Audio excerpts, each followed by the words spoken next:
चलिए स्टूडेंट्स, आज हम फिर से पढ़ेंगे रामधारी सिंह दिनकर जी के रचना कुरुक्षेत्र का चतुर्थ सर्ग।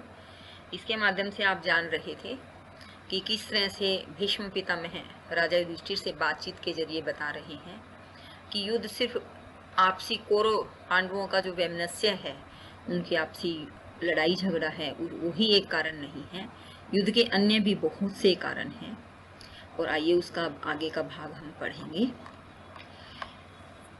रामधारी सिंह दिनकर ने लिखा है, भीष्म पितामह युधिष्ठिर को समझा रहे हैं कि जो यह युद्ध था, इसमें तुमने सभी भूपों का जो भी वहां पे जो तुमने अश्वमेध यज्ञ किया है, इस यज्ञ के अंदर जितने भी राजा लोग आए हैं, इन सब का तुमने बहुत अच्छे से स्वागत भी किया, सत्कार भी किया, और सभी को आपस में प्रेम से जोड़ने के इच्छा से, नियत से ही तुमने यह यज्ञ किया था। लेकिन जो राजे महाराजे आए थे, उनका स्वभाव और सोचना बिल्कुल गलत था। भीष्म पितामह कहते हैं कि सच है, सत्कृत किया, सत्कृत का अर्थ है स्वागत, सत्कार करना, किया अतिथि भूपों को तुमने मन से, भूपों का अर्थ है राजाओं, राजाओं का सत्कार तुमने बड़े मन से किया, उनका आतिथ्य किया, आदर सत्कार किया, अनुनय विनय शील समता से, मंजुल मिष्ट वचन से, मंजुल का अर्थ है सुंदर, मिष्ट का अर्थ है मीठे वचनों से, अनुनय के साथ, विनय के साथ, शील के साथ, सबको समता बराबरी से देखते हुए सबका तुमने मन से स्वागत सत्कार किया। पर स्वतंत्रता मणि का इससे मोल न चुक सकता है। अब वो क्या कहते हैं कि जो स्वतंत्रता की मणि है, उसका इससे मोल चुकाया नहीं जा सकता। यद्यपि तुमने सबका आव भगत की, स्वागत सत्कार किया, लेकिन उसके बाद भी जो तुम उन्हें अपने अधीन करना चाहते थे, बेशक सारा कुछ तुमने अच्छा किया, तो वह उनको अच्छा नहीं लगा, क्योंकि जो आजादी है वह सब चीजों से ऊपर मानी गई है। आजादी के सामने किसी को कोई स्वागत सत्कार आदि अच्छा नहीं लगता। मन में सतत दहकने वाला भाव नहीं रुक सकता है। जो आपस में शत्रुता का भाव है, बदले की भावना है, जो मन में आचरण में जो गलत भावनाएं आ जाती है, उन भावों को कोई रोक नहीं सकता। स्वागत सत्कार को भी वही व्यक्ति स्वीकार कर सकता है जो हमारा मित्र है, जो हमारा अपना है, जो हमें अपना समझता है। आगे भीष्म पितामह कहते हैं कि कोई मंद मूढ़ मति नृप ही होता तुष्ट वचन से, विजयी की शिष्टता विनय से, अरि के आलिंगन से। वो क्या कहते हैं कि कोई मूर्ख विजेता शासक ही शिष्टता एवं विनम्रता तथा शत्रु द्वारा गले लगाए जाने पर संतुष्ट हो सकता है। कि कोई अगर ज्यादा मंद बुद्धि है, मूढ़मती राजा है, तो ही वह तुष्ट अर्थात संतोषजनक वचनों से, जो पक्ष विजयी है उसकी शिष्टता और विनय से, और शत्रु के आलिंगन का अर्थ है कि वह उसे अपने गले लगाता है, इसी से खुश हो सकता है। चतुर भूप तन से मिल करते शमित शत्रु के भय। लेकिन जो चालाक राजा होते हैं, जो चतुर राजा होते हैं, वे अपने शत्रु से तन से गले मिलकर उसके भय को तो समाप्त कर देते हैं, परंतु अपने हृदय को कभी भी शत्रु के हाथ में नहीं सौंपते। कि अगर कोई राजा चालाक है, अगर किसी शत्रु से आलिंगन कर रहा है, गले मिल रहा है, तो उसके भय को कि मैं अब तुम्हारा शत्रु नहीं हूँ, इस भाव को तो वो व्यक्त कर देता है, लेकिन अपने हृदय को शत्रु के हाथों में नहीं देता, अर्थात मन से वह उससे नहीं मिलता, शारीरिक रूप से ही मिलकर आप इसको कह सकते हैं, फॉर्मेलिटी पूरी कर देते हैं।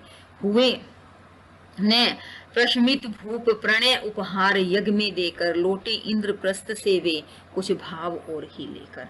अब भीष्म पितामह कहते हैं कि यही कारण था कि जो तुम्हारे यहाँ पर राजा महाराजा आए थे, तुम्हारे पक्ष के थे, हुए न प्रशमित भूप, वे राजा जो है वे तुम्हारे पक्ष में नहीं हुए। प्रणय अर्थात तुमने प्यार दिया, उपहार यज्ञ में देने के बावजूद भी वे तुम्हारे पक्ष में नहीं हुए।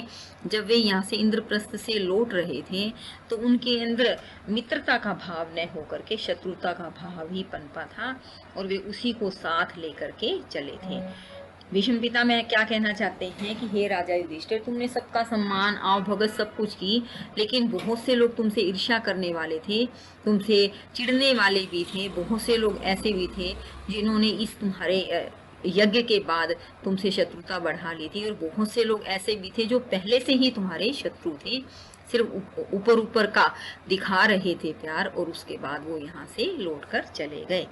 धर्मराज है याद व्यास का वह गंभीर वचन क्या, ऋषि का ज्ञान, ऋषि का वह यज्ञांत काल का विकट भविष्य कथन क्या। अब वो धर्मराज युधिष्ठिर से पूछ रहे हैं कि राजसूय यज्ञ के अंत काल में महर्षि व्यास द्वारा की गई भविष्यवाणी याद दिलाते हैं कि क्या तुम्हें वह महर्षि व्यास का गंभीर वचन कुछ याद है कि यज्ञ के अंत में उन्होंने गंभीर तथा बेचैन कर देने वाली भविष्यवाणी की थी। उन्होंने कहा था आकाश में बुरे ग्रहों का योग बनता जा रहा है, किसी महासंग्राम के कारण संसार सर्वत्र काला पड़ने वाला है। कि उन्होंने ये बताया था व्यास जी ने जब तुम्हारा यज्ञ संपूर्ण हुआ था कि एक भविष्यवाणी की तरह से, कि जैसे किसी को पता होता है, इंट्यूशन होती है कि कुछ अच्छा होने वाला है, कई बार होता है कि कुछ बुरा होने वाला है, तो इसी इंट्यूशन के आधार पर व्यास जी ने तुम्हें यह बात बताई थी और तुमसे कहा था गंभीर वचन कि यज्ञांत काल के समय की विकट जो भविष्य है वह ऐसा हो रहा है, ऐसा लग रहा है कि जैसे कुटिल ग्रहों का योग अंबर आकाश में जुटता चला जा रहा है, बुरे ग्रहों का योग बन रहा है और ऐसा लग रहा है कि जैसे अब कहीं ना कहीं विनाश होने वाला है, श्यात जगत पड़ने वाला है किसी महासमर में। श्यात का अर्थ क्या होता है बेटा, सांवला, काला, कि यह सारा संसार जो है किसी महासंग्राम के कालिख के अंदर पड़ने वाला है। 13 वर्ष रहेगी जग में शांति किसी विध छाई, तब होगा विस्फोट छिड़ेगी कोई कठिन लड़ाई।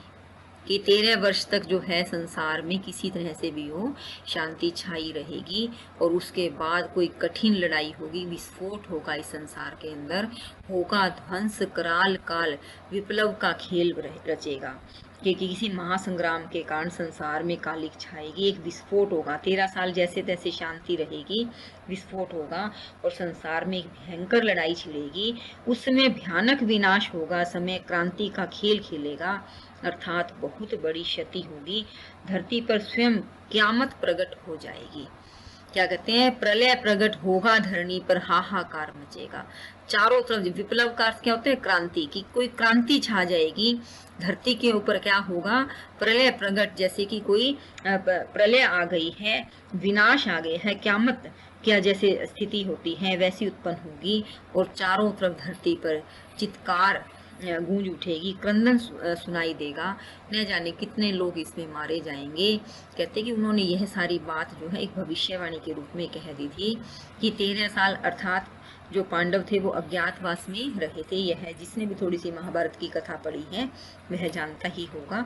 और उसके तुरंत बाद युद्ध हो गया था और जो इंद्रप्रस्थ में राजसूय यज्ञ हुआ था उसके बाद फिर वो चौसर आदि खेले थे, वहाँ सब कुछ हारने के बाद उन्हें अज्ञातवास दिया गया था। तो इस तरह की बातों को उन्होंने जब राजसूय यज्ञ था इतनी पहले ही भविष्यवाणी कर दी थी। यह था वचन सिद्ध दृष्टा का, नहीं गिरी नहीं निरी अटकल थी। निरी का अर्थ भी कोई अटकल नहीं थी, अंदाजा नहीं लगाया था। यह श्रेष्ठ दृष्टा का एक आप कह सकते हैं सिद्ध वचन था कि जो उन्होंने बता दिया वह सारा कुछ सही था। व्यास जानते थे वसुधा जा रही किधर पल पल की, सब थे सुखी यज्ञ से केवल मुनि का हृदय विकल था। व्यास जी अच्छे से जानते थे कि यह धरती जो है किस दिशा की तरफ जा रही है, यहाँ पर क्या क्या होने वाला है, यह जैसे उनके मन को पता चल गया था। यज्ञ के अंदर ऐसा लग रहा था जैसे सारे के सारे सुखी हैं, पर व्यास मुनि का हृदय बड़ा विकल और व्याकुल था। वह जानते थे कि कुंड से निकला कौन अनल था, भरी सभा के बीच उन्होंने सजग किया था सबको। कि जो यज्ञ हवन का कुंड था उन्हें पता चल गया था कि न जाने यह कैसी भड़कने वाली आग जो है निकल रही है। भरी सभा के बीच उन्होंने सबको सजग करते सचेत कर दिया था कि भविष्य में ऐसा होने वाला है। यह युद्ध जो है, यह जो युद्ध है, यह इस राजसूय यज्ञ के अंदर ही नींव इसकी रखी चली गई है। कि अर्थात जो ये राजे महाराजे यहाँ एकत्रित हुए हैं, यह ऊपर ऊपर से एक प्रेम भाव दिखा रहे हैं, लेकिन यहाँ पर एक बड़े विनाशकारी युद्ध का बीज डाला जा रहा है। यह अग्नि जो है यह साधारण नहीं है। भरी सभा के बीच उन्होंने सजग किया था सबको, पग पग पर संयम का शुभ उपदेश दिया था सबको। उन्होंने भरी सभा के बीच सबको सचेत कर दिया था और हर कदम कदम पर संयम रखने का, शुभ शांति फैलाने का शुभ उपदेश भी सबको दे दिया था। किंतु असमय राग दीप्त नर कब संयम करता है, कल आने वाली विपत्ति से आज कहाँ डरता है। परंतु जो है मनुष्य है, उसका स्वभाव क्या है कि अगर उसे कोई भविष्यवाणी बता भी देते, उसे पता चल जाता है कि मैं ये जो कर रहा हूँ मेरी यह गलती है, इसके कारण संसार में कुछ अशुभ हो सकता है, कोई क्रांति आ सकती है, कोई विनाश आ सकता है, उसको चेतावनी मिलने के बाद भी शायद मनुष्य का स्वभाव ऐसा है कि राग दीप्त नर, राग दीप्त का अर्थ क्या है कि एक दूसरे के प्रति जो इच्छाओं का उसके अंदर एक कामनाओं का एक उसके अंदर भंडार भरा रहता है, आकांक्षाएं बनी रहती है, इच्छाओं का वह दास है, तो वह कभी संयम रख नहीं सकता, वह समय से पहले आने वाली विपत्ति से भी कभी डर नहीं सकता। बीत ने पाया वर्ष काल का, गर्जन पड़ा सुनाई, इंद्रप्रस्थ पर घुमड़ विपत की घटा आतंकित आई। ये अभी साल भी वर्ष पूरा नहीं हुआ था कि एक बहुत बड़ा गर्जन सुनाई दिया और इंद्रप्रस्थ पर वह विपत्ता घुमड़ घुमड़ कर बादलों की भांति आतंक फैलाती हुई आ गई। किसे ज्ञात था खेल खेल में यह विनाश छाएगा, भारत का दुर्भाग्य द्यूत पर चढ़ा हुआ आएगा। द्यूत अर्थात जो जुआ खेल रहे थे उसके ऊपर चढ़ करके भारत का दुर्भाग्य आ जाएगा। किसी को नहीं पता था कि यह खेल ही इतने बड़े विनाश का कारण बन जाएगा। कौन जानता था कि सुयोधन की धृति यूं छूटेगी, राजसूय के हवन कुंड से विकट वहिनी फूटेगी। अब कहते कि ऐसा किसी को भी नहीं पता था कि जुए के रूप में भारत का दुर्भाग्य ऐसा आ जाएगा, दुर्योधन की कुटिलता इतनी भयंकर रूप धारण करेगी, किसी को पता नहीं था कि राजसूय यज्ञ के हवन कुंड से इतनी भयंकर आग निकलेगी। वो कहते हैं कि वहिनी शब्द का अर्थ होता है अग्नि निकलेगी, किसी को पता नहीं था। तो भी है सच धर्मराज, यह ज्वाला नई नहीं थी, दुर्योधन के मन में वह वर्षों से खेल रहे। लेकिन हे धर्मराज युधिष्ठिर, यह जो आग युद्ध की आग है, बदले की आग है, यह कोई नई नहीं थी, दुर्योधन के मन में वर्षों से खेल रही थी। और इस अग्नि का अंकुर तो उस दिन डल गया था जब धृतराष्ट्र का विवाह हुआ था। गांधारी का भाई शकुनी जो है अपनी बहन की आंखों पर पट्टी बांधे जाने का इतना विकल व्याकुल हो गया था कि उसने उसको पूरी तरह से नष्ट कर देने का पूरा पूरा मन बना लिया था। कवि कहना चाहता है कि युद्ध जो है वह हर तरह से विनाशकारी है, यह बात सभी जानते हैं, पर निजी स्वार्थ के कारण सभी लोग उस युद्ध को कहीं ना कहीं बढ़ावा भी देते रहते हैं। बदला लेने की भावना युद्ध को बढ़ावा देती ही है।